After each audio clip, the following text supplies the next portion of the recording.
y agradecerles su presencia para esta clausura de los jueves del ITVR, del Instituto Teológico de Vida Religiosa. Vamos a comenzar, lo primero de todo, con una oración, y precisamente hemos querido comenzar con la oración del Jubileo de la Misericordia, escrita por el Papa Francisco. Acabamos de estrenar el año y, por lo tanto, creo que es un buen marco para comenzar a rezar y a vivir este año al que la Iglesia nos invita a vivir, a experimentar y a practicar la misericordia. Señor Jesucristo, tú nos has enseñado a ser misericordiosos, como el Padre del cielo, y nos has dicho que quien te ve, lo ve también a Él. Muéstranos tu rostro y obtendremos la salvación. Tu mirada llena de amor liberó a Zaqueo y a Mateo de la esclavitud del dinero, a la adúltera y a la Magdalena de buscar la felicidad solamente en una criatura. Hizo llorar a Pedro después de la traición y aseguró el paraíso al ladrón arrepentido. Haz que cada uno de nosotros escuche como propia la palabra que dijiste a la samaritana: si conocieras el don de Dios. Tú eres el rostro visible del Padre invisible, del Dios que manifiesta su omnipotencia, sobre todo con el perdón y la misericordia. Haz que en el mundo la Iglesia sea el rostro visible de ti, su Señor resucitado y glorioso. Tú has querido que también tus ministros fueran revestidos de debilidad para que sientan sincera compasión por los que se encuentran en la ignorancia o en el error. Haz que quien se acerque a uno de ellos se sienta esperado, amado y perdonado por Dios. Manda tu Espíritu y conságranos a todos con su unción para el jubileo de la misericordia. Que sea un año de gracia del Señor y tu Iglesia pueda, con renovado entusiasmo, llevar la buena nueva a los pobres, proclamar la libertad a los prisioneros y oprimidos y restituir la vista a los ciegos. Te lo pedimos por intercesión de María, Madre de la Misericordia, a ti que vives y reinas con el Padre y el Espíritu Santo, por los siglos de los siglos. Amén.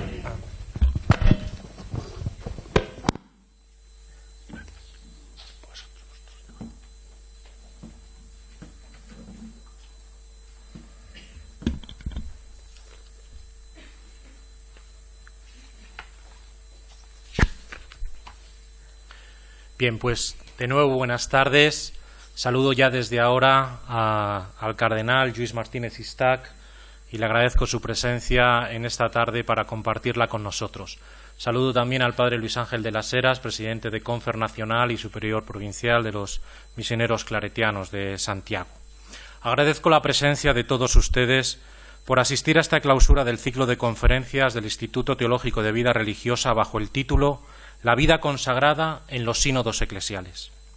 Durante 10 jueves seguidos hemos repasado los principales contenidos de los sínodos que la Iglesia ha celebrado en este medio siglo, que se sitúa a caballo entre el final del siglo XX y el comienzo del siglo XXI. Al estudiar las citas sinodales, hemos querido también vincularlas a la realidad de la vida consagrada en aquel contexto y actualizarla para nuestros días. Partimos del sínodo de 1985, que consagró la categoría comunión como fundamental clave teológica e interpretativa del Vaticano II. Nos hemos detenido en los sínodos sobre las formas de vida en la Iglesia, laicos, presbíteros, consagrados y obispos. Nos hemos acercado a las asambleas continentales para estudiar a la Iglesia en su contexto y la misión de la vida consagrada en ella. Nos hemos detenido en los sínodos que han tratado la palabra de Dios y han definido a los religiosos, a los consagrados, como exégesis viva de la palabra de Dios, y los sacramentos cotidianos del creyente, penitencia y Eucaristía, definiendo también la vida de los consagrados como una vida verdaderamente eucarística. Finalmente hemos abordado la misión desde la Evangelii Nunciandi de Pablo VI a la Evangelii Gaudium de Francisco en este contexto de la nueva evangelización. Considero que la oportunidad ha sido propicia porque han concurrido dos circunstancias, a mi juicio, altamente significativas para profundizar en esta dimensión sinodal y su relación con la vida religiosa. La primera, la celebración del Año de la Vida Consagrada, que el 2 de febrero culminará con un congreso y una gran celebración en Roma. La memoria agradecida pasaba por recordar estos acontecimientos eclesiales, actualizarlos con pasión y proyectar un futuro esperanzado. Y la segunda circunstancia ha sido la celebración del 50 aniversario de la clausura del Concilio Vaticano II, que hace 2 días apenas ha conmemorado el Papa Francisco en Roma. Así lo ha destacado en su homilía de la solemnidad de la Inmaculada Concepción. Hoy, aquí en Roma y en todas las diócesis del mundo, cruzando la Puerta Santa, queremos recordar también otra puerta que los padres del Concilio Vaticano II, hace 50 años, abrieron hacia el mundo. Esta fecha no puede ser recordada solo por la riqueza de los documentos producidos, decía el Papa, que hasta el día de hoy permiten verificar el gran progreso realizado en la fe. En primer lugar, sin embargo, el concilio fue un encuentro, un verdadero encuentro entre la Iglesia y los hombres de nuestro tiempo, un encuentro marcado por el poder del Espíritu que empujaba a la Iglesia a salir de las aguas poco profundas que durante muchos años la habían recluido en sí misma para reemprender con entusiasmo el camino misionero. Un impulso misionero, por lo tanto, que después de estas décadas seguimos retomando con la misma fuerza y el mismo entusiasmo. Fin de la cita. Pues bien, este repaso sinodal culmina con la 14ª Asamblea Sinodal que ha estudiado el tema de la familia, no solo del matrimonio. Apelando a la etimología de la palabra sínodo, podríamos decir que se ha tratado de un verdadero ponerse en camino eclesial con la familia, acompañando todo su misterio, sus relaciones de comunión y su misión ante la sociedad y la Iglesia. Y aquí creo que encaja perfectamente un tercer factor que estamos ya también viviendo, como es el Año de la Misericordia, que acabamos de estrenar porque los padres sinodales han tratado de buscar y armonizar el principio de la verdad y el principio de la misericordia. Fundamentalmente porque la misericordia no es solo una actitud, sino que forma parte del mensaje. Han partido de Nazaret, de esa escuela de Nazaret, porque para un sínodo, más que hablar de la familia, era necesario ponerse en su escucha, en la escucha de la familia justamente ahora, cuando tiene tantas heridas y dificultades. La familia a la que han mirado es la que nace del designio de Dios, de su amor a los hombres, de la alianza del hombre con Dios. Es en esta alianza en la que se expresa todo el amor de Dios como regalo para el hombre y la mujer, porque la familia es el gran don, el gran regalo de este Dios con nosotros, que no nos ha abandonado en la soledad de vivir sin nadie, sin hogar, y expresa uno de los misterios más hermosos del cristianismo, como también ha dicho el Papa Francisco. Dios no ha querido venir al mundo, sino mediante una familia. Para hablarnos de todo ello, contamos con quien creo que es un testigo de excepción de este sínodo repartido en 2 asambleas separadas por 1 año de distancia, el cardenal Lluís Martínez Sistac. Se trata de una de las personalidades eclesiales más relevantes de la Iglesia que peregrina en España de los 2 últimos decenios. Su formación jurídica, su vida entera ha estado ligada al derecho canónico en la docencia y el trabajo pastoral. Obispo auxiliar de Barcelona, obispo de Tortosa, arzobispo de Tarragona y arzobispo de Barcelona desde el año 2004, hasta hace apenas un mes aproximadamente. Ahora mismo administrador apostólico de Barcelona. Creado cardenal en el año 2007, forma parte del Pontificio Consejo para los Laicos, del Pontificio Consejo para la Interpretación de los Textos Legislativos de la Iglesia. Es también miembro del Tribunal Supremo de la Asignatura Apostólica y desde junio del 2010 es miembro de la Prefectura de Asuntos Económicos de la Santa Sede. También en la Conferencia Episcopal en el último trienio ocupó el cargo de presidente de la Comisión de Liturgia, creo recordar. Con el padre Canals. mano a mano. A sus espaldas hay mucho trabajo durante todos estos años, pero quizá todos tengamos en la memoria la imagen de la dedicación de la Basílica de la Sagrada Familia en el año 2010 por parte del Papa Benedicto XVI, con aquella homilía de los 3 libros de la naturaleza, la escritura y la liturgia. Sobre él también tiene la creación de la Fundación Antonio Gaudí para dar continuidad al trabajo internacional del Encuentro sobre la Pastoral de las Grandes Ciudades, en la cual se haya muy implicado y muy comprometido. Y ya fuera de guión, por decirlo así, creo que es uno de los pocos padres sinodales que ha sido invitado expresamente por el Papa a las 2 asambleas sobre la familia, que el Santo Padre le encargó la homilía de apertura de la asamblea de 2004, y en fin, le hemos visto en varias fotografías caminando junto al Papa Francisco, los 2 solos, conversando serenamente, como 2 buenos amigos, como 2 buenos hermanos. Y ya la última confidencia, en esta última asamblea, le tocó vivir en Santa Marta, justo debajo de la habitación del Papa. Así que ha dicho que estando permanentemente en comunión cum Petro, nunca como en estos días ha estado sub Petro. Le damos la palabra y le escuchamos. Gracias.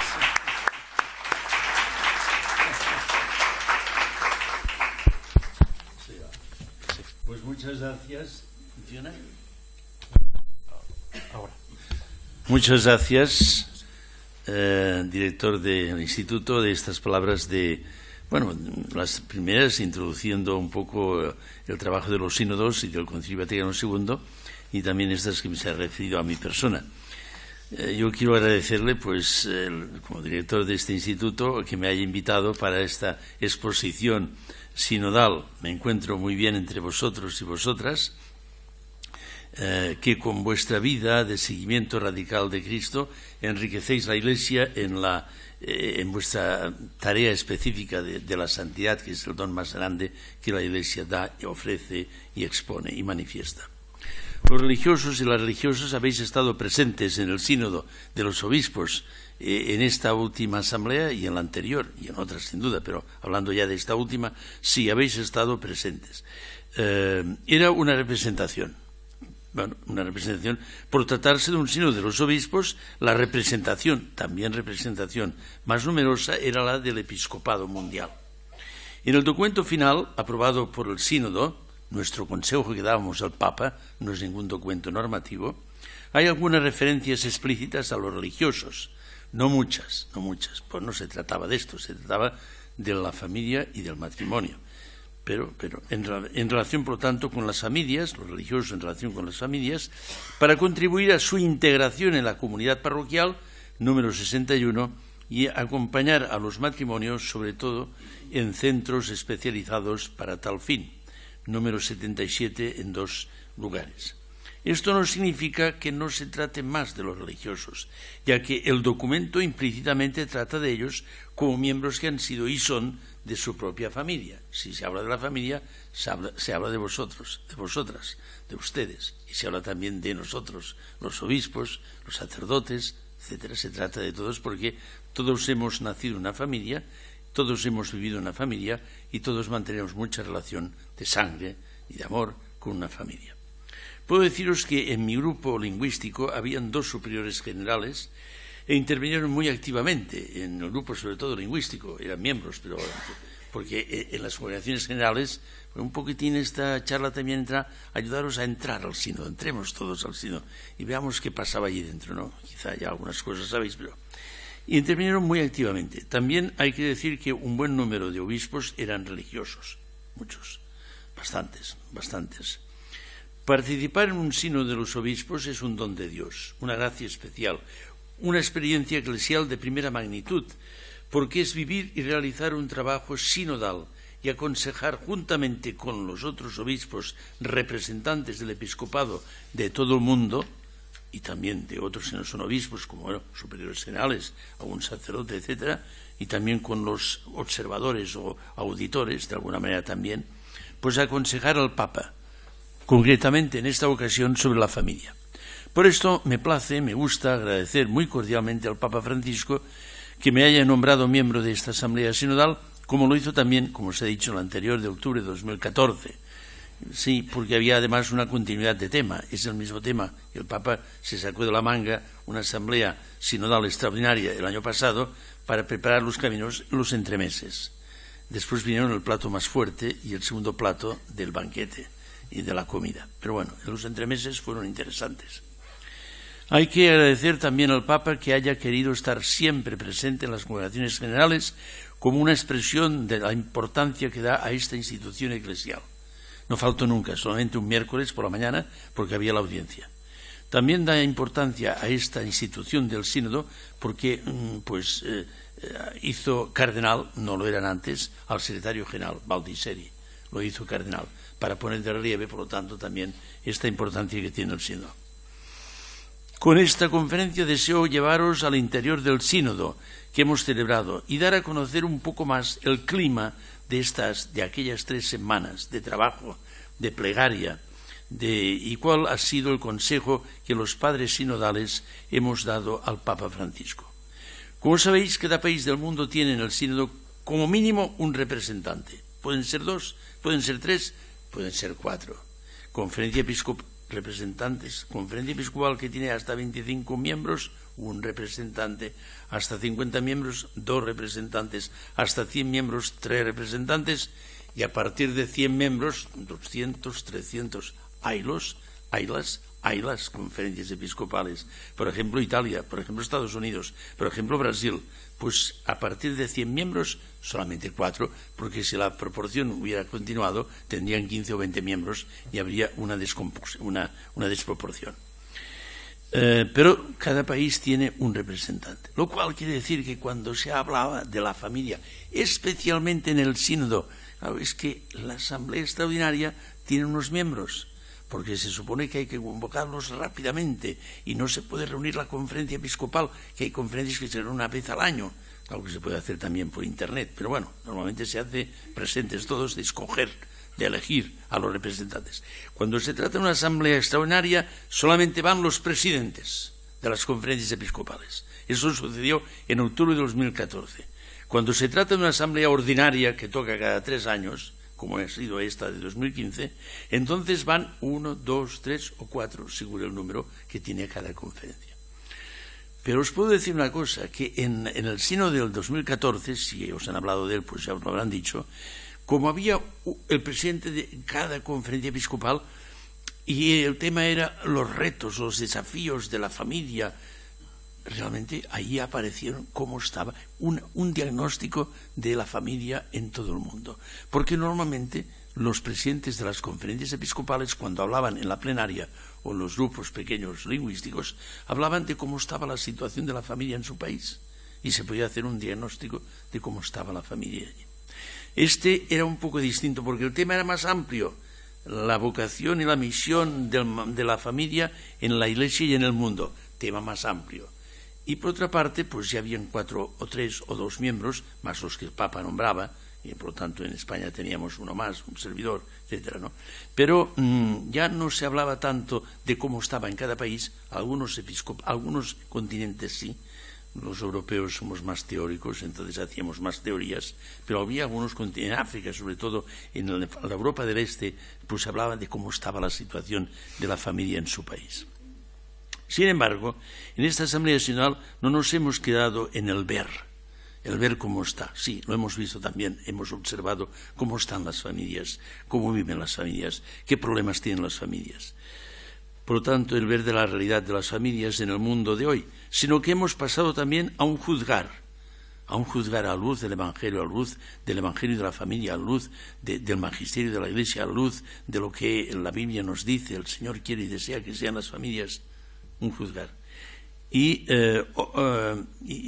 para llegar a un actuar. También os puedo decir una cosa, que ya me avanzo, ¿no? Pero que, como claro, el método de este sínodo fue un poco distinto de los anteriores en algunos aspectos. Un aspecto de distinción consiste en lo siguiente, que el instrumentum laboris, que era el documento que se trabajó en el sínodo, fruto del documento final de la Asamblea del 2014, aprobada -4 me parece, o 3 números que no han aprobados, el Papa dijo que se publique con el número de votos y que pase a consulta de toda la Iglesia, y pasó a consulta de toda la Iglesia.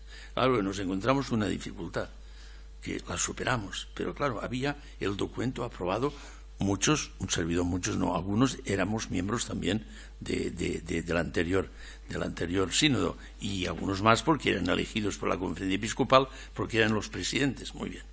Entonces teníamos este documento, Instrumento Laboris, que formaba parte, el contenido del documento final del 2014, pasó a consulta de toda la Iglesia, se hicieron muchas observaciones por parte de muchos grupos, instituciones, diócesis, etcétera, y se incorporó bastante material, de tal manera que el documento Instrumento Laboris que nos dieron, habían unos números o unos contenidos que estaban escritos en, se dice en castellano, Versalita, y otros que estaban escritos, pues normal. Los Versalita eran los aprobados, el texto aprobado por el que quedaba del sínodo del 14, y el otro era lo incorporado a la consulta. Claro, nos encontramos nosotros con una dificultad. ¿Quiénes somos nosotros para modificar una cosa que había sido aprobada por el anterior sínodo? ¿Y quiénes somos nosotros para modificar una cosa que ha pasado a consulta de muchísima gente en la Iglesia? Pero claro, nos hacían trabajar y tuvimos que modificar alguna cosa en el buen sentido de ampliar. Otra diferencia, me salgo un poco el guión, pero así es más vital, ¿no? Otra diferencia que yo no había observado tanto, pero los antiguos del lugar, los que habían estado en sínodos, pero lo sabían un poquitín más, es de que en este, yo comparo con el anterior y había una diferencia, ¿eh? El anterior nos dejaban en los grupos lingüísticos, que era hacer enmiendas al texto, al Instrumentum Laboris. Las enmiendas consistían en quitar una parte, en poner alguna cosita, pero no un texto nuevo. No se podía hacer un texto nuevo. Se partía siempre del texto recibido, modificándolo, ampliándolo, suprimiendo alguna cosa, pero no un texto nuevo, un número nuevo, un contenido totalmente nuevo. En este no, en este se podía hacer lo que quisiéramos. Pero había otra diferencia respecto de los anteriores sínodos, según decían los antiguos del lugar, que nadie se escandalice, que en los más antiguos o anteriores sínodos, pues pasaba el secretario por los grupos lingüísticos y decía, bueno, esto no hablen de esto, esto no lo toquen, esto no lo toquen. Y en este, bueno, ya sabéis que el Papa en el anterior sínodo del 14 y en este del 15, lo primero que nos dijo era que habláramos con libertad, plena libertad, que con plena responsabilidad, con parresía y con humildad, escuchándonos los unos a los otros, pero que cada uno dijera. En este sínodo dijo esto, pero en el anterior, lo primero que dijo el Papa fue lo mismo, pero dijo más, es que en el consistorio de febrero 2014 me llegó que algún cardenal no había dicho lo que pensaba porque tenía temor de decir lo que pensaba. No tengan temor, digan lo que ustedes piensen con parresía, con amor a la Iglesia, etc. Desde el primer momento el Papa Francisco nos ha dicho, lo digo aquí, que nos dijo que el sínodo es hacer camino juntos, con espíritu de colegialidad y de sinodalidad, y que teníamos que poner siempre ante nuestra mirada el bien de la Iglesia, lógicamente, y el bien de las familias, lógicamente, no nuestro bien. Nos ha pedido o nos pidió también que teníamos que caminar juntos en este trabajo sinodal para leer la realidad familiar con ojos de fe y con el corazón de Dios. Francisco concluyó sus palabras iniciales el primer día en la Asamblea Sinodal diciéndonos que el sínodo podía ser un espacio en que actuara el Espíritu Santo solo si nos revestíamos de coraje apostólico, de humildad evangélica y de oración confiada. Con el coraje apostólico no tenemos miedo de las seducciones del mundo que tienden a apagar en el corazón de los hombres la luz de la verdad. La humildad evangélica ayuda a vaciarse de las propias convenciones y prejuicios para escuchar a los hermanos obispos, a los miembros del sínodo, llenarse de Dios y contribuir a dar la mano a los otros para ayudarles y levantarles. Y la plegaria confiada es la acción del corazón cuando se abre a Dios, cuando se acallan todos nuestros temores para escuchar la voz de Dios que habla en el silencio. Sin escuchar la voz de Dios, nos dice el Papa, todas nuestras palabras serán solo palabras, entre comillas, que no satisfacen y no sirven, meras decoraciones, que en lugar de exaltar el Evangelio, lo recubren y lo esconden. En este sínodo de los obispos 2015, se ha dicho también, se cumplían 50 años de la institución. Aquí hay gente joven, mucho más que yo. Yo llegué a Roma pues el año 1962, cuando se iniciaba el concilio. Estudié en Laterano Lo Troco Iure, tuve profesores claretianos de mucha categoría y estuve hasta el 67. Entonces, claro, participaba bastante, entre otras cosas, porque fui secretario del auditor de la Rota, Monseñor Bonet, que era, pues, también era, como ya, experto del concilio en liturgia, y además muy conocido, yo conocía mucho al cardenal Juvany, que entonces era auxiliar de Barcelona y obispo de Girona, y era miembro de la comisión conciliar sobre la Christus Dominus, sobre el ministerio pastoral de los obispos. Lo hicieron miembro, escogido, por lo tanto tenía una parte muy activa, ¿no? Bueno, entonces participabas. Lo que pasa es que no tengo tanta memoria por acordarme de todo aquello, que si me hubiera acordado, hubiera tenido un magnetofón, pues una riqueza enorme, porque vivía el concilio día a día. Los obispos sucedían, miren, 1965, no, 1962, empezó el concilio. No había internet, habían sí agencias de viajes, pocos aviones, del Papa no salía nunca, los obispos iban a Roma pues cada 5 años normalmente para la visita al Límina, una curia muy fuerte porque estaban muchas cosas centralizadas, los obispos tenían pocas competencias, para dar la autorización para casarse 2 primos segundos se tenía que pedir autorización a Roma, porque los obispos no podían hacerlo. Claro, había una curia fuerte, centralizada, todo, y el Papa pues quedaba con esta curia. Llegaron 2.000 obispos a Roma, octubre de 1962, un oxígeno de las periferias que llegaba a Roma, contacto con el Papa durante 3 meses, que se veían, hablaban, se escuchaban, etc. Esto funciona. En diciembre, a veces era el 8 de diciembre, se marchaban, y claro, volvía pues la curia otra vez, el aparato, ¿no? Y bueno, la siguiente sesión, el año siguiente, en 1963, lo mismo, 1964 lo mismo, y dijeron, eso se termina en 1965, ya no volveremos 2.000 obispos a Roma, y el Papa quedará solo, y tal. Ciertamente que se empezaba a descentralizar muchas cosas, ya.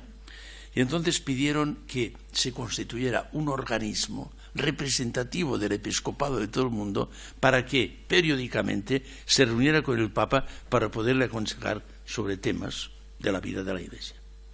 Y esto fue el Sínodo de los Obispos, que lo constituyó Pablo VI, concretamente el 15 de septiembre de 1965, con el motu propio Apostólica Solicitudo.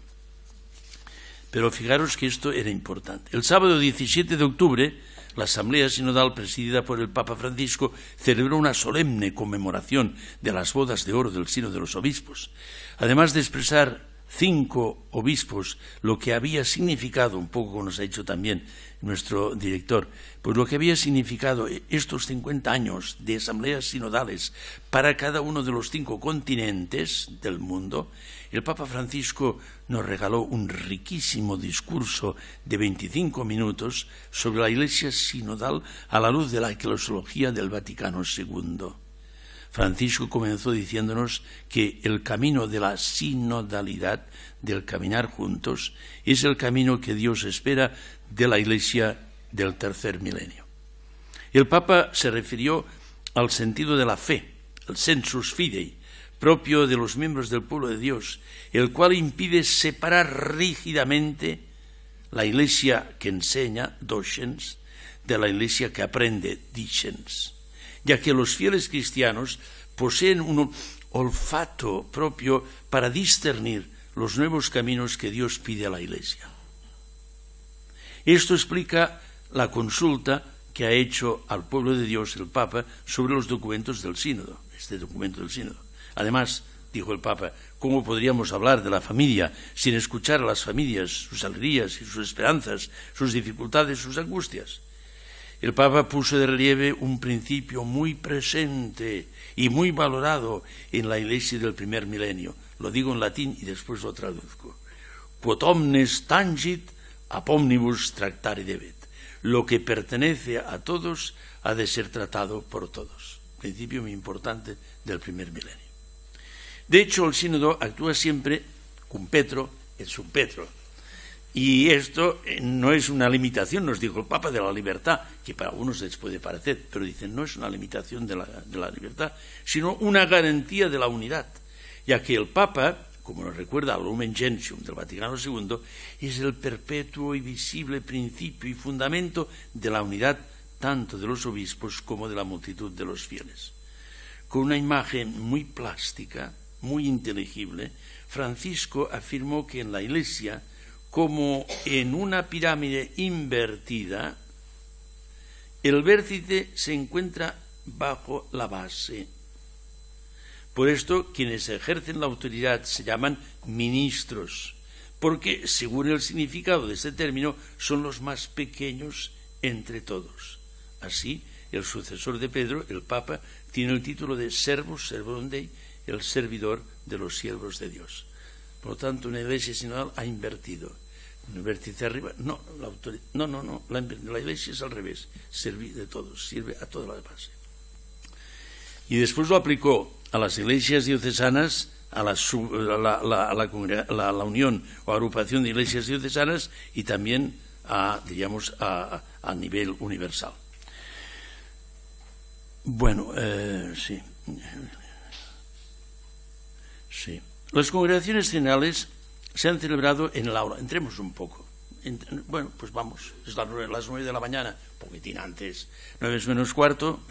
Vamos todos, pues cada uno llega de su sitio, o de Santa Marta o de otros lugares, y entonces nos reunimos ahí. Normalmente el Papa llegaba antes y subía ya en el primer piso, en el aula de San Pablo, de Pablo VI, y ahí pues nos recibía, sobre todo los que íbamos por abajo. Los que iban para arriba no, porque entonces ya no, el Papa estaba abajo, no tiene la ocasión, ¿no? Entonces nos saludaba a todos. Pero no solamente los obispos, también los autores laicos, etcétera, los sacerdotes, los generales, superiores generales, etcétera. Entonces, a las 9 empezaba con la tercia semitonada, bien rezada, ¿no? Entonces había un comentario a la palabra de Dios que se confiaba a un padre sinodal, y después terminaba, y al terminar, un matrimonio auditor nos comunicaba en 3 minutos de tiempo, todo iba muy cronometrado, ¿no? Pues lo que hace, su vida de matrimonio, de familia, lo que estaba haciendo en el seno de la Iglesia y del mundo, quedaba como en este tema de la familia un tono para tratar también lo que después vendría en el aula general. Y esto en las congregaciones generales. Empezaba a las 9, cabo de 1h30, entonces se bajaba media hora para el break, para tomar un café, hablar uno con el otro, hablar al Papa, sobre el Papa, etcétera, la fotografía de sol y todas esas cosas. Y porque ahora ya no lo hacen solamente los fotógrafos, ahora cada uno saque su cosa, incluso autofotografiarse muchas veces. Bueno, y después a las 12:30 terminaba y nos íbamos, y bueno, normalmente se comía a la 1, una cosa así, ¿no? Y por la tarde eran las 5:30 que empezaba, sin ningún descanso. Esto es un poco más duro. Al final nos quejamos un poco y conseguimos un cuarto de hora sin coffee, levantados para podernos mover un poco, hasta las 7. Esto era lo que llamamos, y esto sábados, sí, sábados, mañana y tarde también, sí, no, sí, trabajamos mucho. Pero sobre todo el don de escuchar, 350 intervenciones en las aulas, escuchamos mucho. Ha tenido un método nuevo, y que consistía en lo siguiente: las intervenciones en el aula se intervenía una vez, no podías intervenir más veces, para tratar el tema de la familia, el instrumentum laboris. Tenías que pedirlo antes, y qué parte, la primera, la segunda, la tercera, y qué números, de dónde querías hablar, sobre los que querías hablar. Entonces esto se comunicaba al texto a la secretaría, y siempre te colocaban en un sitio que no te podías mover, porque te tenían que dar la palabra. Y claro, tenía que saber dónde estaba el interesado, pues si vas cambiando de sitio era imposible con 300 personas de encontrarte. Entonces teníamos ya un sitio asignado siempre. Yo me tocaba al lado, a mi izquierda tenía el presidente de la Conferencia Episcopal Italiana, Bergnasco, y a la derecha, pero esta vez nos separaba un pasillo, al Caffarra, que era el cardenal pues de Bolonia. Bueno, y así teníamos. Esto iba normalmente los cardenales por la ordenación, por el nombramiento de cardenal, el año que te tocaba, etc. Bueno, que te hicieron cardenal. Entonces se intervenía, y cuando se terminaban ya las intervenciones de la primera parte, empezaban los grupos lingüísticos, que habían 13 lenguas: italiano, francés, alemán, inglés y español, portugués. 13 grupos. Y bueno, eran los grupos lingüísticos. Y cuando se terminaba el tiempo asignado para estos grupos, entonces sucedía, bueno, estos grupos teníamos que trabajar y que hacer enmiendas, que llamamos modos. Y por la boca muere el pez, porque si decías, cuando se leían los números que ibas leyendo, lo iban leyendo un secretario o alguien, no, íbamos por turnos ya, pues entonces cuando se terminaba un número o una parte, una subdivisión, entonces si uno decía, yo en este número, ya te la cargabas, prepare una enmienda para que cuando la tenga se leerá, y si se aprueba será una enmienda.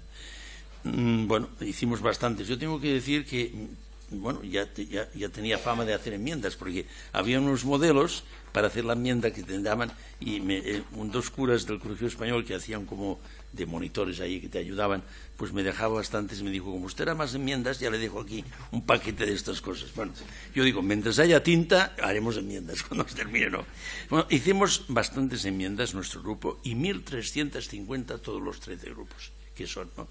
Pero había una cosa interesante, que cuando se terminaba el trabajo de los grupos, entonces se mandaba los modos, las enmiendas a la Secretaría General, pero cuando íbamos ya de nuevo a la Asamblea General, a la Congregación General, con el Papa que presidía, entonces los relatores, cada grupo tenía un relator, que hacía como de secretario, tenía que leer como 2 folios sobre cómo había ido el trabajo, qué dificultades habían salido, qué actitudes, qué inquietudes. Esto era muy interesante, porque no eran los modos, no eran las enmiendas, era cómo se trabajaba, cómo respiraba aquel grupo, cómo respiraban aquellos obispos de distintos lugares del mundo. Yo tengo aquí, voy a contaros un poco, a leeros lo que en la primera parte, cuando terminamos, el relator de mi grupo donde yo estaba, pues dijo. Y dijo esto: se inició leyendo el documento, número tras número, y se hicieron comentarios sobre sus contenidos, entre los cuales destacaron los siguientes: resaltar la belleza del amor humano, abierto a la vida; explicitar más lo que significa escuela de humanidad, a la luz, sobre todo, de alguna exposición en el aula sobre familias en las cuales se producen actos de violencia contra la mujer, contra los niños, etc. Señalar el desafío que supone la renovación de la propia Iglesia. Es cierto que los factores externos nos afectan y son fuertes, pero ¿qué respuesta hemos dado como Iglesia? Hemos fallado en la formación cristiana y en la educación de la fe, y se llega al matrimonio con muchas lagunas. Tendríamos que preguntarnos, ¿qué hemos dejado de hacer? Somos también culpables de la situación de la familia, ya que en muchas ocasiones hemos vivido de renta o de rentas. No se hace suficiente énfasis en los abuelos. Hoy crece el promedio de edad de vida, y los abuelos disponen de tiempo y de capacidades para intervenir en la formación de los nietos. Habría que hacer un llamamiento a vivir con gozo el cumplimiento de esta misión. Los comentaristas del ámbito secular, cuando la Iglesia habla de la familia, dicen que el pensamiento de la Iglesia es medieval, que no está en sintonía con el mundo actual. Quizá nuestra reflexión sobre la familia y el matrimonio ha sido monotemático. Hemos hecho hincapié en algunos aspectos y nos hemos quedado en la pura norma, sin asumir lo que es realmente el verdadero ser de la familia, que, desde una visión integral, es un tesoro. ¿Cómo ha nacido la crisis matrimonial? Sin duda, también ha influido en esta crisis el tipo de catequesis que hemos hecho, y es necesaria una preparación más profunda. Se hace necesaria una mayor renovación, no solo de las personas, sino también de las comunidades, teniendo presente el lenguaje y la manera de presentar la doctrina. Se pide ampliar el contenido del camino antropológico. Habría que poner de relieve cómo se oculta la presencia de Dios y, en consecuencia, también la presencia del otro. Y existe un cuestionamiento y una sospecha sobre la institución matrimonial. Falta un análisis sobre la influencia de las tecnologías que comportan soledad, falta de comunicación e individualismo. Hay que sembrar la cultura del Evangelio de la familia, pero no siempre conocemos la cultura. Se ha producido una ruptura de la unidad entre amor, sexualidad, procreación, matrimonio, familia y educación de los hijos. Hasta aquí la síntesis de lo que dijo el relator de mi grupo. Me ven que aquí salen muchas cosas que salieron en otros grupos también.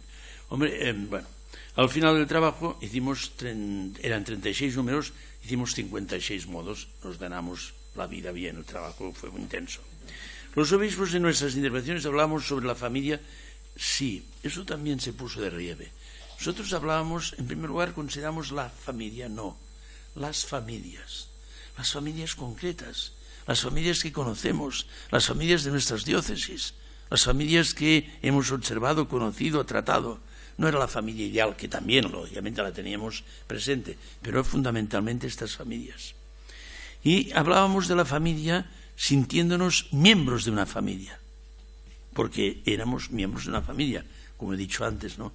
Todos los obispos hemos nacido en una familia, hemos vivido en una familia, tenemos relación con la familia, por lo tanto no somos extraños a la familia, sino que éramos miembros. A la vez éramos también, hombres de fe. Los padres sinodales somos hombres de fe. Alguna intervención, sí, y que está, sí, alguna intervención cardenalicia, sí. Aquí hay una cosa interesante. Un padre sinodal, era un obispo del este de Europa, yo no me acuerdo con motivo de que habló de que olía un poco a Satanás el ambiente a veces, o que esto pues ocasiona reacciones, un poco decir, bueno. Y por la tarde había una cosa, que de 6 a 7, esto se mantuvo siempre, antes también en la anterior asamblea, de 6 a 7 se daba una hora para intervenciones libres. Podías tratar de lo que querías, normalmente eran sobre el matrimonio y la familia, pero se podía tratar de los dos temas. Pero claro, una hora a 3 minutos son 20 personas que pueden hablar. Entonces, si podías hablar no dependía mucho de cuando marcabas. Cuando marcabas el botón que se encendía verde, si llegaba a tiempo, que eras del 18, el 19, el 20 hablabas. Si ya eres del 21 ya no hablabas. Bueno, entonces, este padre, que era el cardenal, se puede decir el cardenal de Viena, pues dijo dos cosas. Bueno, se ha dicho esto de que hemos reído un poco, pero cuidado, que Satanás puede estar aquí también y nos puede dividir y nos puede crear muchos problemas. Me hizo como una exhortación a la unidad, a la reflexión. Y el segundo que dijo, cuidado cuando tratemos de los divorciados y vueltos a casar, etcétera, etcétera, seamos consecuentes, seamos muy, no me sale la palabra, muy cautos y muy educados, diríamos, en el uso de las palabras, porque podemos ofender. Yo soy hijo de padres divorciados. Eso también impactó, ¿no? O sea, habían estas intervenciones, pero éramos hombres de fe que observábamos o que tratábamos o que veíamos la familia para amar la familia, no para juzgar la familia. Y también somos pastores y por lo tanto queríamos ayudar a las familias, no todas las que pues han hecho una íntima comunidad de vida y amor, y también aquellas familias que han fracasado y que no lo han conseguido. La globalización fue un tema que salió también. La globalización es un fenómeno universal, pero en las intervenciones aparecieron las diferencias o las diferentes tradiciones y culturas familiares que se viven en los diversos continentes. Un grupo lingüístico, el francés, dijo una cosa interesante. Somos 25, éramos de 25 a 30. Todos hablaban francés, pero hemos observado, a poner en común en el grupo, que la tradición familiar es muy distinta en Quebec, en Haití, en Francia y en los países francófonos de África. Todos hablamos la misma lengua, pero la realidad matrimonial y familiar es diversa. cultura diversa que incide en muchos aspectos. Bueno, aquí se apareció clarísimamente, sobre todo en los obispos de América del Sur, que el derecho a casarse es un derecho de toda persona, sí, y como cristianos para casarse, pues con el sacramento del matrimonio, sí, pero que habían hombres y mujeres que sabían que no podían casarse. ¿Por qué? Porque o no tenían trabajo, o no tenían medios económicos, y por lo tanto o no tenían medios económicos para celebrar el banquete. Y si no se celebra el banquete, no es matrimonio, no se pueden casar, quedan mal. Alerta que esto está llegando aquí, porque sí, pues la primera comunión sin un banquete no se puede hacer. Una boda sin banquete no se puede hacer. Es una cosa cultural que ha incidido en lo religioso. Pero cambiar esta mentalidad, bueno, es decir, hay aspectos muy distintos, muy distintos. Se escuchaban voces pidiendo el respeto a las realidades distintas, evitando que se proyecte en aquellos países la problemática religiosa y cultural de la Europa occidental y de América del Norte. El Papa observó que lo que parece normal, dijo, para el obispo de un continente, puede resultar extraño, casi como un escándalo, para el obispo de otro continente, y que lo que se considera como la violación de un derecho en una sociedad determinada puede parecer un precepto obvio en otra. Francisco nos dijo que, en realidad, las culturas son muy diferentes entre sí y todo principio general necesita ser inculturado si se quiere que sea observado y aplicado. Estas son las palabras finales del sínodo que nos dijo el Papa. Hay situaciones que deben ser discernidas con respeto, paciencia y esperanza. El documento final recuerda algunas. Se dice, por ejemplo, y esto iba saliendo, en muchos países el número creciente de parejas conviven sin haber contraído matrimonio ni canónico ni civil. Es una realidad, la tenemos también en España. Conviven, no se casan, ni civil ni canónicamente. En algunos países existe el matrimonio tradicional, concertado entre las familias y celebrado frecuentemente por etapas. Es una realidad cultural, África, por ejemplo. En otros países crece el número de aquellos que, después de haber vivido juntos por un tiempo largo, pidan la celebración del matrimonio en la Iglesia. En otros países, finalmente, las uniones de hecho son más numerosas, no solo por el rechazo de los valores de la familia y del matrimonio, sino también por otros motivos, económicos o lo que sea, más numerosos que las bodas, ¿no? El sínodo desea que la pastoral adopte una nueva sensibilidad para captar los valores positivos que puede haber en estas situaciones deficitarias medidas con el Evangelio. Es decir, siempre hemos de detectar que en estas situaciones algo hay de valor y que hay que valorarlo positivamente, sabiendo que no llega a lo que desearíamos y la Iglesia desea, que es el sacramento del matrimonio. En 3 semanas hemos considerado muchísimos aspectos del matrimonio y de la familia. Diría que prácticamente lo hemos tratado todo. Basta una simple relación del contenido del documento final para tomar conciencia de esto. La primera parte, el ver la realidad familiar, habla de la familia y el contexto antropológico, cultural, social y económico. Hay también otros temas como son el de la tercera edad, la viudedad, el final de la vida, el duelo, la muerte, las personas con necesidades especiales, las familias con hijos con una orientación homosexual, las personas no casadas, los inmigrantes, los prófugos, los perseguidos, los niños, la mujer, el hombre, los jóvenes, la relevancia de la vida afectiva, la adopción, sale todo. La segunda parte del documento está dedicada a la familia y en el plan de Dios para ofrecer, es el juzgar, ¿no?, una orientación segura en el camino de tantas familias que encontramos en el mundo actual. Es la vocación de la familia que recibe la forma eclesial y misionera del vínculo sacramental que consagra la relación conyugal indisoluble entre los esposos. Y aquí salen distintos aspectos de la Biblia y del magisterio de los papas. Y en la tercera parte que debe estar, pues se tratan, la tercera parte del documento trata del actuar. Bueno, aquí les digo una cosa. Cuando en los grupos lingüísticos hablábamos del ver, el juzgar, sobre todo el ver, ya hablábamos todos haciendo modos del actuar. Y de, no, esto no, que llega al actuar. Bueno, esperamos. Pero claro, ya nos íbamos al actuar, porque somos pastores todos y todos queremos arreglarlo, ¿no? Y no solamente ver, sino también actuar.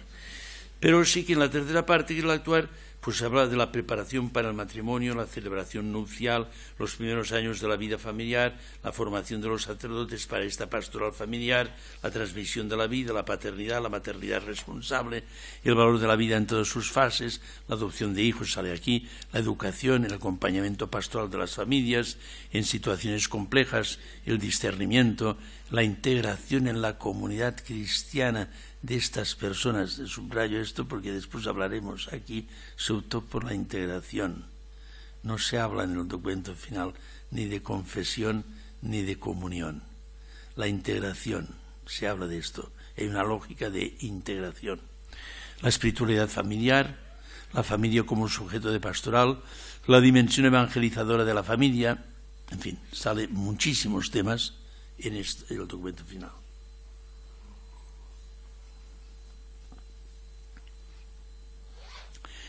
Yo tuve, a decir un poquitín también lo que yo hablé, ¿no? Yo en el tema sobre el instrumento laboris hablé en la tercera parte. Y entonces, en primer lugar, quise decir 3 minutos, me sobraron segundos, 4 cosas dije, no sé cómo es, un milagro casi.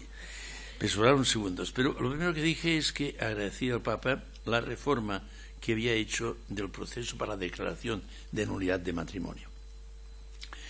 Y que mi experiencia como juez en el Tribunal Eclesiástico de Barcelona y de pastor, yo decía, y puedo decir, que armoniza, porque se criticó al Papa, que armoniza muy bien la fidelidad a la indisolubilidad con la misericordia de la Iglesia.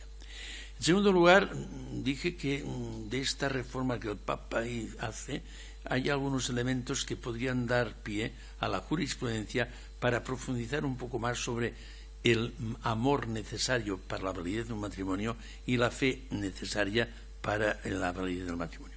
En tercer lugar, dije una cosa que no dijo nadie, pero que tiene también una cierta importancia, pero no dijo nadie.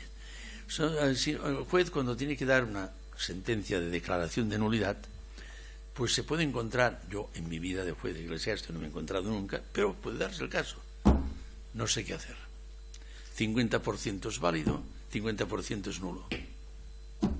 Hay una duda total, fundada en datos por un lado y por otro. Pero tienes que dar sentencia, claro, no puedes decir, no, hay que dar sentencia.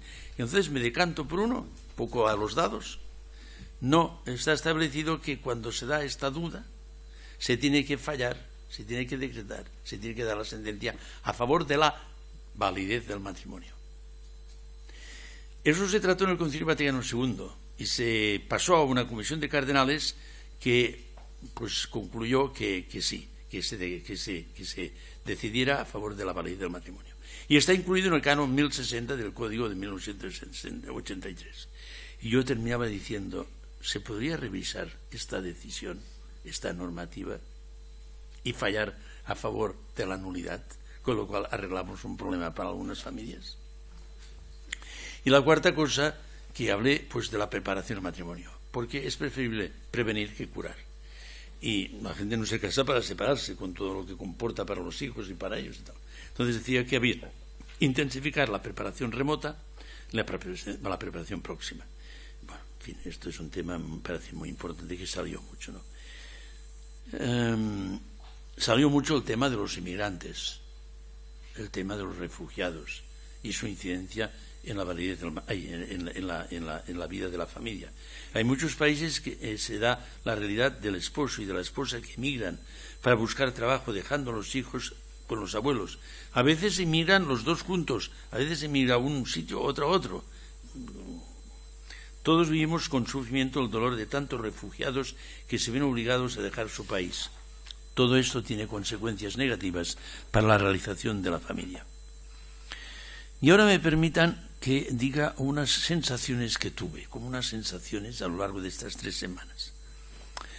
En primer lugar, observé con gozo que en las intervenciones de los padres sinodales, y de los auditores y de todos, se hacía a menudo en el aula, pero también en los grupos también, se hacía a menudo con frecuencia, referencia al Papa Francisco, citando textos de sus discursos, homilías y especialmente del Evangelii Gaudium.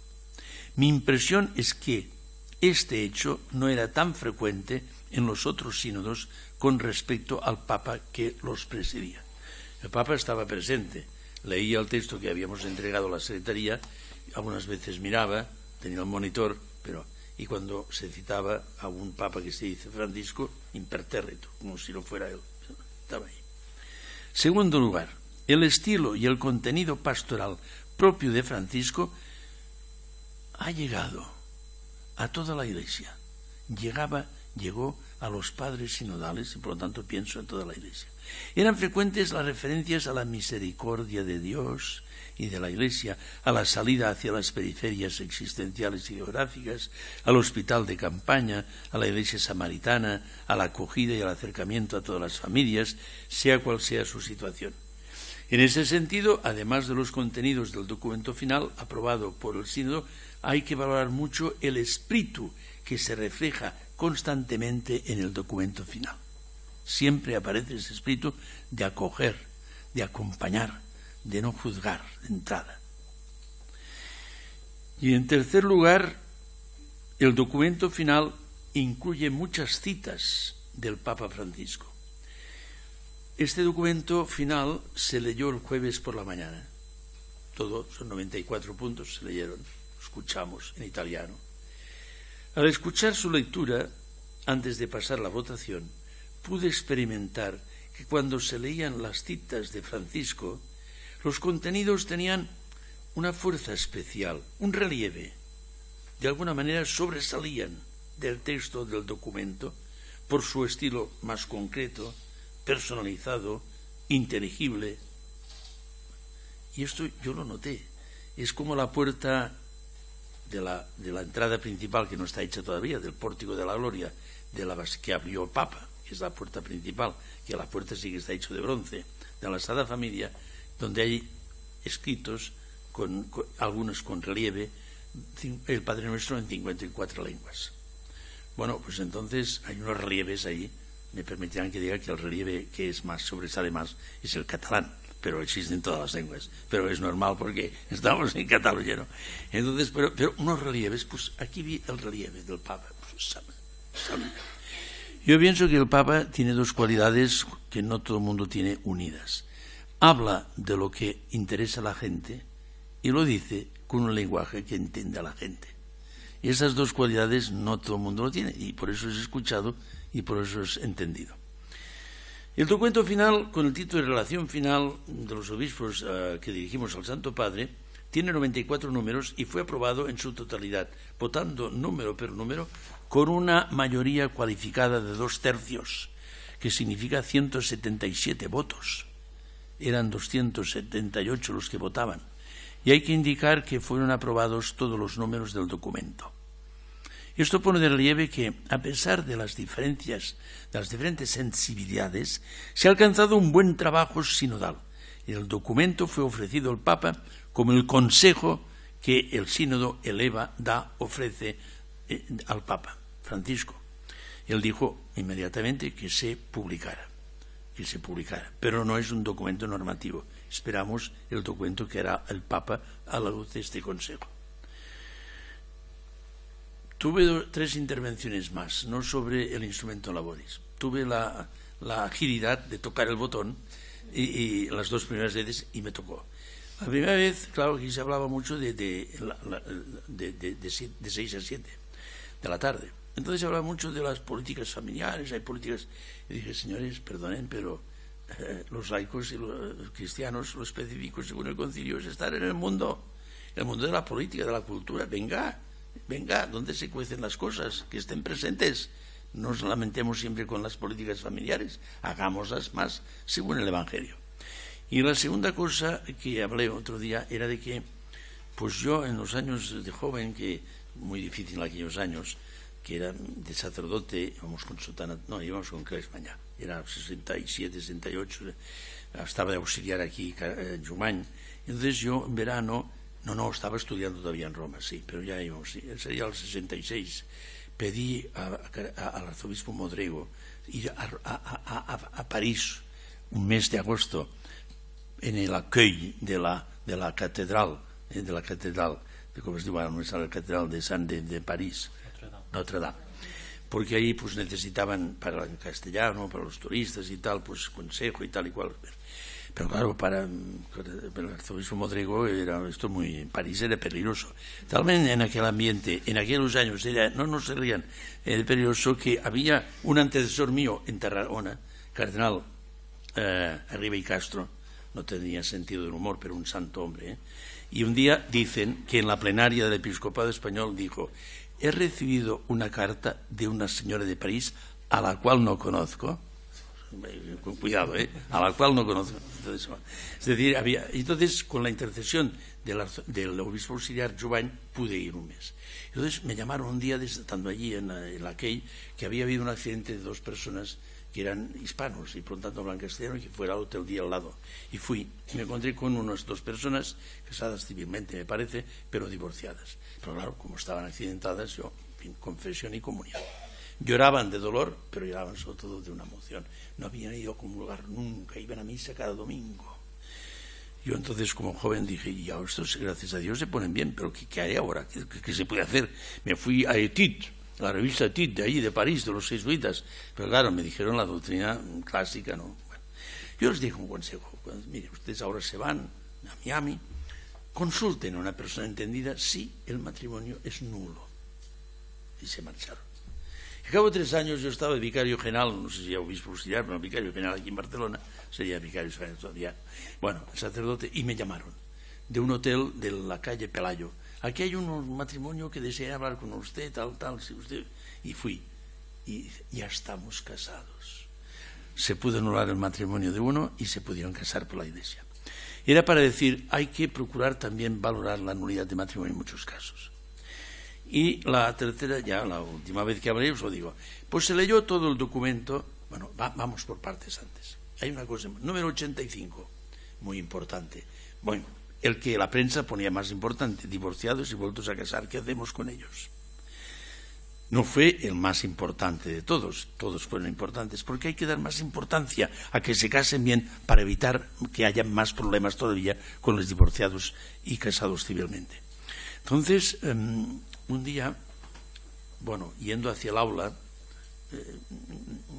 se puede decir, porque estaba el secretario del sínodo, el Papa, y iba al otro lado, y se hablaba un poco de la integración, Yo pensé un poco esto de la integración y preparé un modo que lo repartí a otros grupos, a otras personas, cardenales amigos, tal, para ver si colaba, ¿no? Y bueno, en el buen sentido de la palabra, ¿no?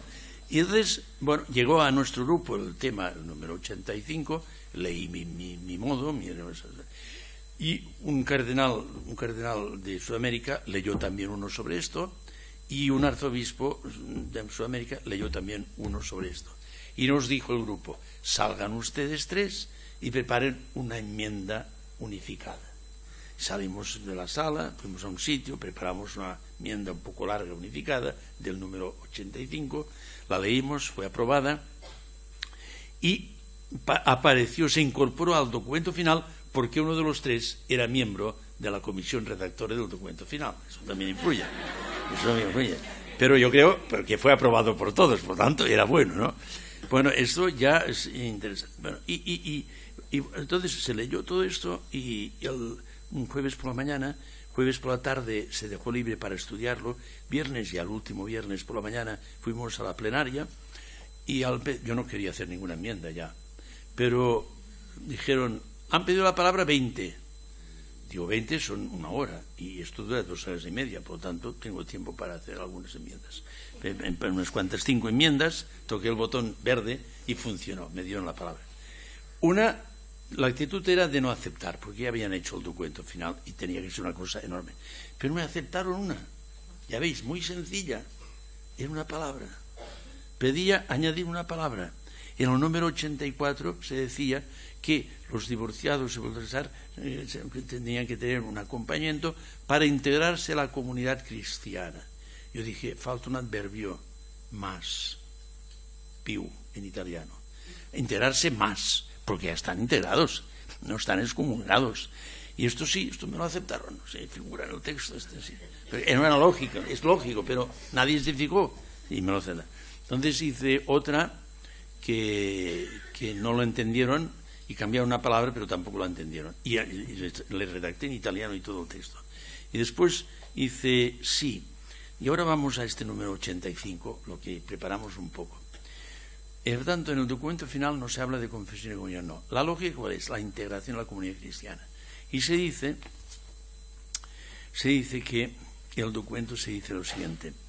Ya, y con eso termino, Juan Pablo II en el Familiares Consorcio decía, en el número 84, hablaba de los divorciados y decía que la situación de cada uno de ellos es distinta. No hay duda, es muy distinta. Y que los pastores tenían que ver, examinar estas situaciones.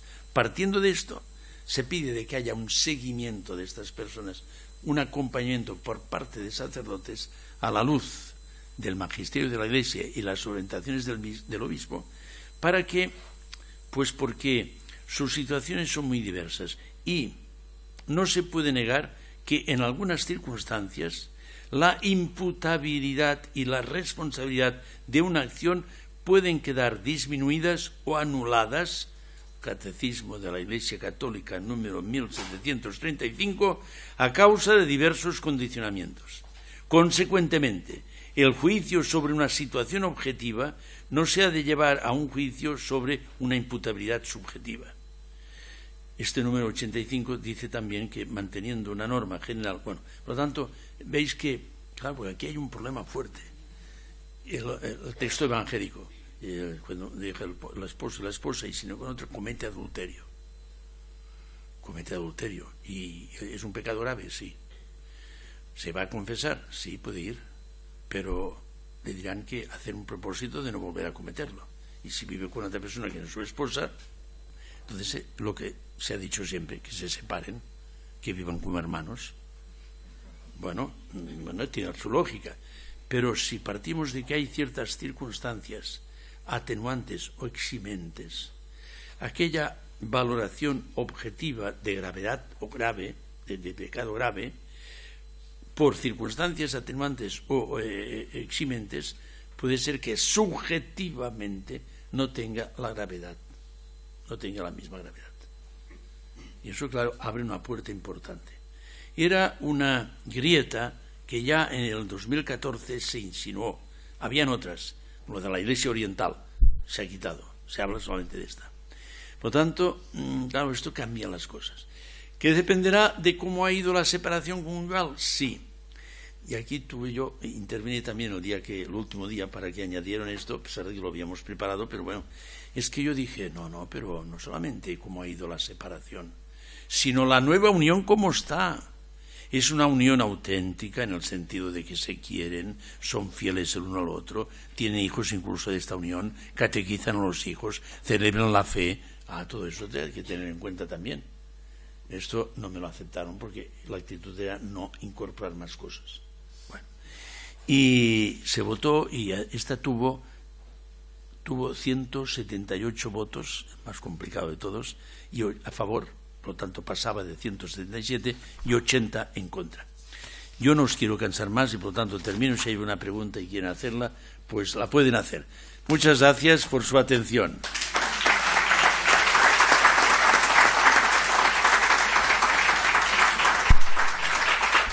Le agradecemos mucho al cardenal Martínez Sistac su intervención viva, ágil, con contenido también y con fuerza, ¿no? Con esa parresía también a la que invitaba el Papa Francisco a hablar. Tenemos unos minutos todavía para hacer alguna intervención. Algún alumno del instituto, si puede tomar el micrófono, por si hay alguna intervención, alguna pregunta, algún comentario que alguien desee hacer en este sentido. Sí, allí el padre Severian.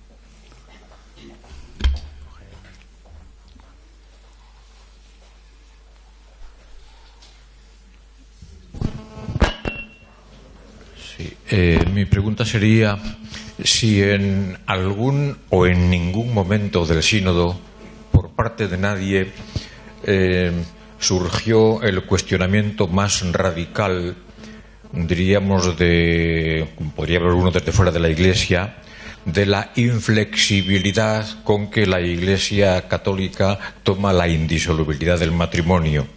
Si no se hizo alguna comparación con qué hacen nuestros hermanos ortodoxos o protestantes, que tienen nuestras mismas fuentes de revelación, que pretenden seguir al mismo Señor, que tienen sus mismas palabras y sin embargo tienen praxis distinta. Nadie cuestionó en ningún momento, aunque sea políticamente incorrecto, esta inflexibilidad en la indisolubilidad. Bueno, sí, se habló tanto en este como en la Asamblea del 14. Se habló de esto, ¿no? De la posibilidad de tenerlo en cuenta, de valorarlo, de aplicarlo incluso, pero se desistió porque el documento final no se incluyó esto, pero se desistió. El problema está en que nosotros, sobre todo los latinos, somos muy cartesianos, y blanco-negro, válido-inválido, disuelto o disuelto. Lo otro, estas cosas orientales, esta esfumature, como dicen los italianos, ya nos crea un problema enorme de decir, bueno, queremos las cosas claras, ¿no? Y eso se ha desistido porque tampoco es tan claro todo eso. Claro, aquí una cosa, lo que iría más contra la indisolubilidad es permitir a estas personas otro matrimonio canónico. Esto sí que iría en contra. Lo de la confesión y comunión un poco puede ir, porque además ahora los teólogos han unido mucho el matrimonio con la Eucaristía, lo cual nos lo han complicado más. No lo compliquen más. Porque claro, ya está bien, seguramente que tiene razón, la comunión y tal, sí, bueno, pero claro, en fin, ya hay bastante complicación, ¿no? Pero esto no se toca, sino que en todo caso, este seguimiento, cuidado, el documento no va a misa, es decir, no es operativo, no es legislativo, es el consejo que damos al Papa y esperamos que el Papa pues haga una exhortación posinodal que concrete qué de todo esto. Veremos. Este es un consejo que hemos dado. El sínodo es consultivo y le hemos dado ese consejo que se ha publicado, pero no significa que ya se pueda hacer. Se ha dado mucha importancia a la conciencia, bien formada, con un acompañamiento. Es que en definitiva ir a comulgar o no es también de conciencia. Claro, hemos de confiar en la conciencia, bien formada, y cada caso es muy distinto.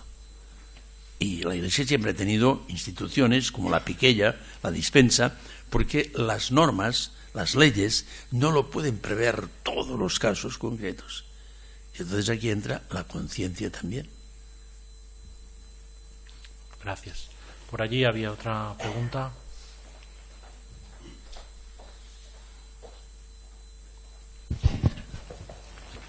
Ha hablado de la preparación remota y próxima para el matrimonio. No sé si se especificó en qué consistiría en el sínodo de esa preparación, visto que los cursos prematrimoniales no son de todo suficientes. Y la segunda pregunta es, ¿se habló de algún tipo de acompañamiento en los primeros años de matrimonio? Sí, muy bien. Sí. Lo primero ya se habló mucho de la preparación del matrimonio remota, próxima, inmediata. De la inmediata se dijo que se tenía que dar más contenido catequético, más acercamiento a Jesús, etcétera, etcétera. Sí, pero no se concretó muchas cosas, ni mucho menos, porque en 3 minutos es muy difícil de concretar mucho, ¿no? Pero se habló mucho y sale también el documento, lo tenía escrito, no lo he dicho, un acompañamiento en los primeros años, porque dicen que en los 10 primeros años de matrimonio es cuando hay más separaciones. Entonces se pedía un acompañamiento a los primeros años de matrimonio. Y se dice también en el documento que la familia no solamente recibe la pastoral, sino que es causa también activa, sujeto activo de pastoral. Sí, por ahí hay otra pregunta.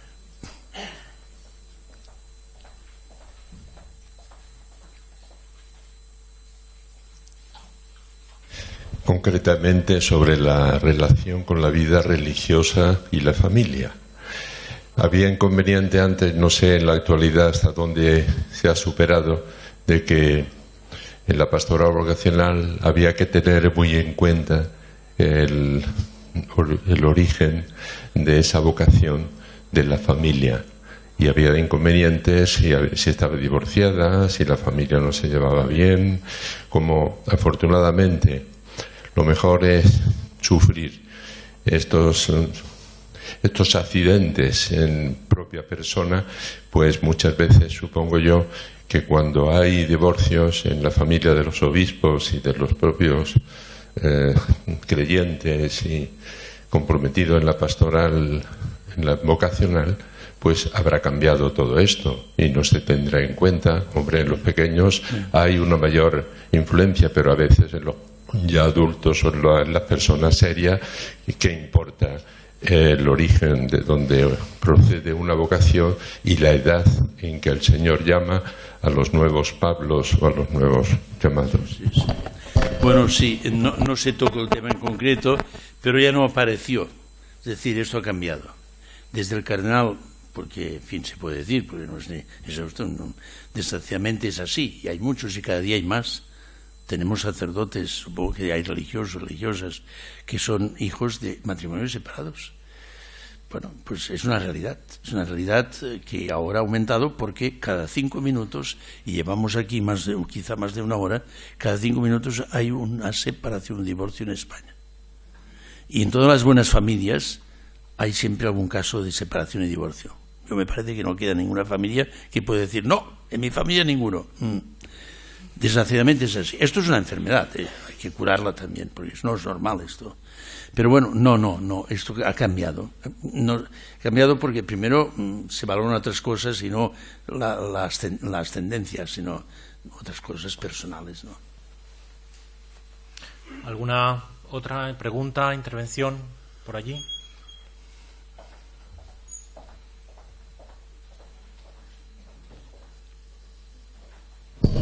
Sí, buenas tardes. Y perdón por intervenir porque no soy religioso. El Papa sí ha dicho que va a hacer una exhortación postsinodal. En este tema concreto, que aunque no es el más importante, sí parece ser el que más, fricciones o discusiones tuvo. ¿Por dónde espera que vayan los tiros de Francisco? Pues no sé. Usted sabe que el Papa dice que nos dejemos sorprender por Dios. Pero el Papa nos sorprende también. La primera sorpresa en el cónclave, cuando le preguntamos qué nombre quería ponerse, dijo Francisco, que claro, nadie pensaba en Francisco. Y ya fue una sorpresa, ¿no? En memoria de San Francisco de Asís. Y después vinieron otras sorpresas, no lo sé. El Papa, tengan en cuenta que aquí en España este tema de los divorciados y la comunión, la confesión, es problema, pero no es tan, desgraciadamente no es tan problema, porque hay gente que ni van a misa, ni quieren quizá un día al año, si hay la primera comunión del hijo, eso, pero fuera de esto no.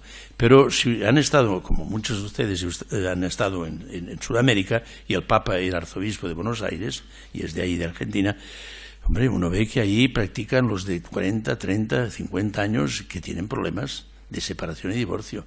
Y estos van a misa cada domingo. He hablado de este que yo les aconsejé, pues iban a misa cada domingo, pero no comulgaban. Entonces ahí el problema es mucho más vivo. Y él lo lleva muy adentro esto, ¿no? No sé cómo saldrá, no sé, pero no lo sé. Pero esperemos que es un documento que abre, el del Consejo, abre puertas, no cierra, abre puertas. Y ha tenido 2/3, que es también un número, una mayoría cualificada. Sí, aquí delante. Señor Cardenal, antes, durante y después del sínodo, ¿cómo ve usted si está decreciendo o sigue creciendo el movimiento, los movimientos conservadores críticos con el Papa Francisco? Es muy difícil. Quizá vosotros, que os habéis dedicado más a los medios de comunicación, podéis saberlo más. No sabría contestar en toda la Iglesia y en el mundo. Yo he notado que ha decrecido en los miembros del sínodo. Ha decrecido. El hecho de que, sí, son 80 que no votaron a favor, que son bastantes, pero bueno, tampoco sabemos quiénes son, ¿no? Pero ya que este número tuviera una votación de 178, más de 2/3, yo pienso que han habido cambios, han habido actitudes distintas, ¿no? Aquí no se puede olvidar una cosa. Lo escribí en un artículo al Observatorio Romano y me permití una de las audiencias que el Papa me concedió, porque lo decía yo en el artículo. Yo decía el artículo hablando del instrumento laboris hace ya meses de esto, antes de la Asamblea Sinodal, que el sínodo terminaría el 25 de octubre y que el Papa había puesto esto el 8 de diciembre, iniciar un año santo sobre la misericordia. ¿No será que el Papa quiere que los resultados del sínodo se apliquen con la misericordia? Y yo le dije al Papa en la audiencia, y creo que no revelo ningún secreto, me dijo, no va desencaminado. Pero, es decir, yo pienso que esto tiene una relación. Esto el Papa es un jesuita, piensa las cosas, ¿no? Y los demás también, Los demás también. Pero el Papa piensa las cosas y esta unión de dos... un año extraordinario, no es normal, es extraordinario, no es ordinario. Sí, una última intervención allí al fondo.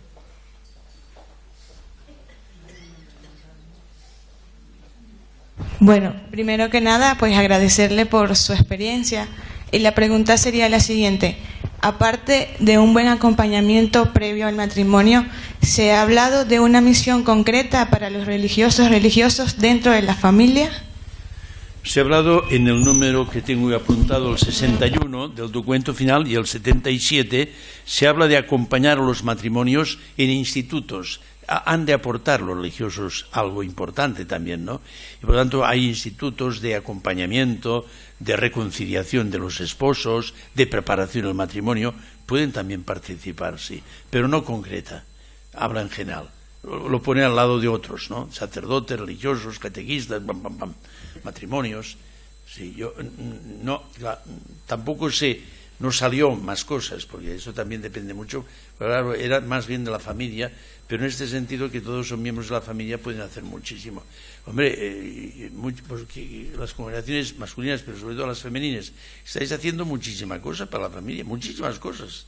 Mamma mía, desde las escuelas, todo lo que comporta, los hospitales, las residencias, todo toca a familias, todo toca a familias. Los que asisten a los enfermos en casas particulares, los que se dedican a mujeres de la prostitución, pero esto toca a las familias, toca todo, es constante, pero claro, no se bajó a detalles, ¿no?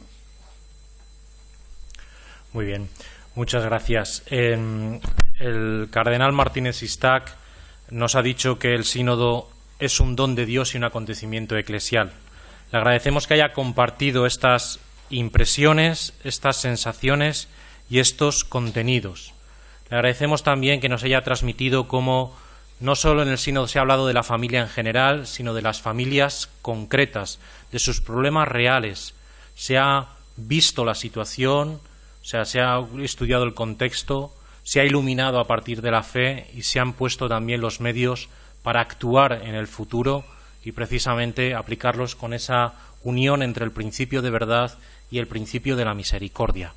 Estamos a la espera de este documento que el Papa puede que nos sorprenda y le agradecemos este coraje apostólico, esta humildad evangélica y esta plegaria confiada también de todo su ministerio.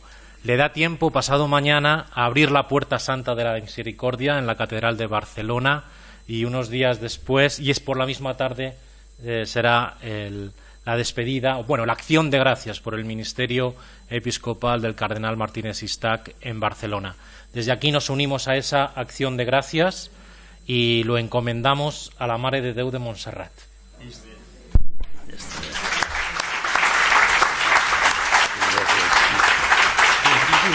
No, esta es la puerta de la sala familiar.